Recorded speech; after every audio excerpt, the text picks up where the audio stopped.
Assalamualaikum warahmatullahi wabarakatuh. Hari ini, saudara-saudara kita sedang memperjuangkan dan mempertahankan tanah mereka dari keserakahan Zionis Israel yang ingin menguasai tanah Palestina. Konflik ini sudah terjadi ratusan tahun yang lalu. Semua dimulai ketika Inggris ingin mengambil tanah Palestina setelah keruntuhan Kesultanan Utsmaniyah. Tahukah kamu, pada tahun 1920 sampai dengan 1940, orang-orang Yahudi yang kala itu mendapat persekusi dari kalangan Eropa, mereka berbondong-bondong dan meminta perlindungan ke Palestina. Tetapi rupanya mereka menjadi duri dalam daging. Setelah kelompok mereka semakin banyak, mereka ingin menguasai tanah Palestina, sehingga terjadi bentrokan yang luar biasa. Pada tahun 1947, PBB memutuskan wilayah Palestina menjadi dua bagian, yaitu negara Israel dan Palestina, dan Yerusalem ditetapkan sebagai kota internasional. Tetapi hal itu ditolak oleh kalangan Arab.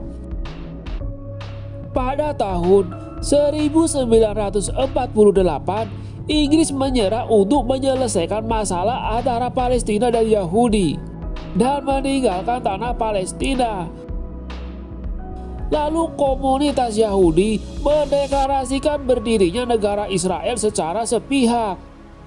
Dan terjadilah konflik yang tak pernah usai selama ratusan tahun. Ratusan ribu warga Palestina terusir dari tanah mereka. Pada tahun 1967, Israel menduduki wilayah Yerusalem Timur, tepi barat, dan sebagian dataran tinggi Golan yang saat itu dikuasai Suriah. Gaza dan semenanjung Sinai dikuasai oleh Mesir.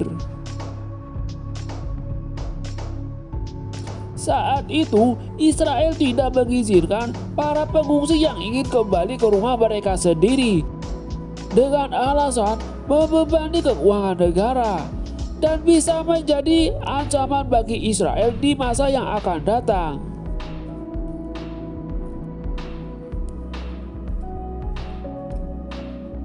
Bagi kelompok Yahudi, wilayah Palestina adalah tanah leluhur mereka dan menganggap sebagai tanah yang dijanjikan Tuhan untuk mereka.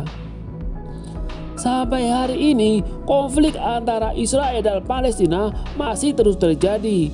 Kekuatan yang tidak seimbang membuat banyak korban bagi rakyat Palestina.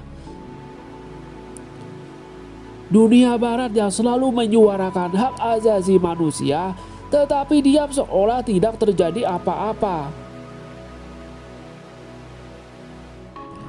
Sebagai umat Muslim, kita tidak boleh diam begitu saja melihat saudara-saudara kita yang sedang mempertahankan kiblat pertama umat Muslim.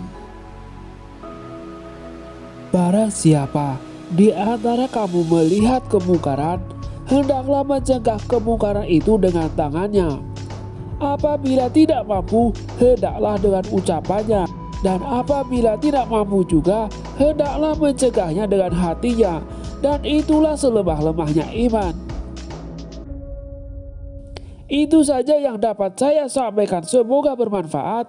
Tetap semangat dan istiqomah. Jangan lupa bersedekah supaya hidup semakin berkah.